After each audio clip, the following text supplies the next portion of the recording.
जब मैं एक मिसाल लूँ, बहुत उससे आप भी फेडअप होंगे, सारे पूरी कम्युनिटी फेडअप है। कोई मर गया, हमारे बेलाबाद का तो मैं देखता रहता हूँ सब, वो दुआओं की किताब वज़ाइफुल अबरार हो, ज़ियारत आशूरा हो, ज़ियारत, ये सब है, बट रही है।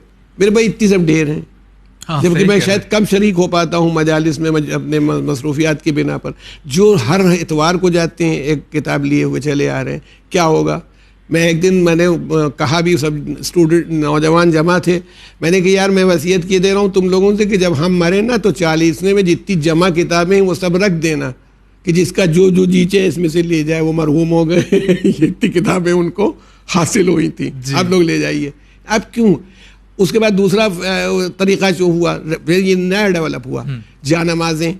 अच्छा, शुरू में लोगों के पास जानमाज न रही होगी, अब कितनी तो मेरे पास पड़ी हुई है भाई। हमें जिसमें नमाज पढ़ता हूँ वो जो जानमाज थी ही, अब मालूम हुआ कि साल में 3-4 जानमाजें और मिल गई, सजदगाहें और मिल गई, तो मैं क्या करूँगा?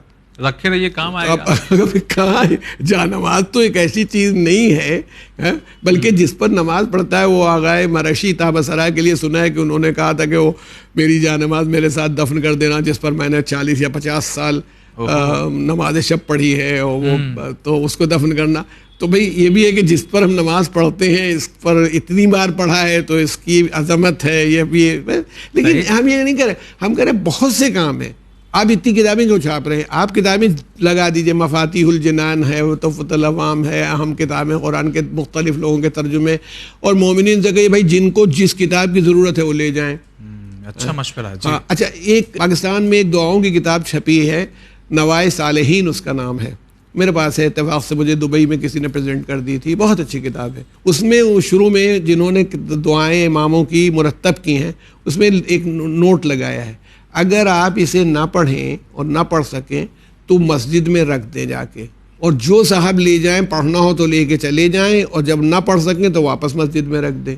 यानी अगर आप कोई किताब लाए हैं तो पढ़ें जी। आप कुरान मजीद, शादी के मौके पर लड़की को कुरान ज़रूर दिया जाता है, चाहे पढ़ी हो या ना पढ़ी हो, ये कुरान लेके गई है। अच्छा, अच्छी बात, तो चलिए इसने पढ़ा है, अब इसके घर में पहले से कुरान मौजूद है, मेरे पास वाक़तन प्रेजेंट किए हुए, और ये जो सब लिए हुए नहीं है, हज के लिए गए तो ये कुरान मिला, पहले से घर में मौजूद था, इनका तर्जुमा उनका तर्जुमा। खैर तर्जुमे में तो हम लोग ये कि मजालिस की वजह से उससे हम अपने कंसल्ट करते हैं, मगर जिन लोगों के पास ढेर लगे हुए हैं, इससे क्या होगा? मतलब ये भी सोचना चाहिए ना कि हम वो चीज़ क्यों नहीं इकट्ठा करते। आप लाइब्रेरी बनाइए तो किताबें इकट्ठा कीजिए, कुरान की तफसीरें, तशरीह, ये सब इकट्ठा कीजिए अगर वाकई पढ़ना चाहते हैं। मगर ये कि भाई को होना चाहिए, भाई ये बाहैसियत आदमी है तो ये कोई बड़ी मोटी किताब छाप के बांटेंगे, ऐसा ही हो रहा है। या तुमने पढ़ी है? तुम जो अपने बाप के लिए जो किताब तुम बांट रहे हो, काश तुम ही पढ़ते। हम ये कहते हैं, तब तो समझ में आती बात। तो जिस चीज़ की ज़रूरत हो वो काम क्यों ना किया जाए, ये हम ये कह रहे हैं कि काम वो होना चाहिए जिसकी ज़रूरत है।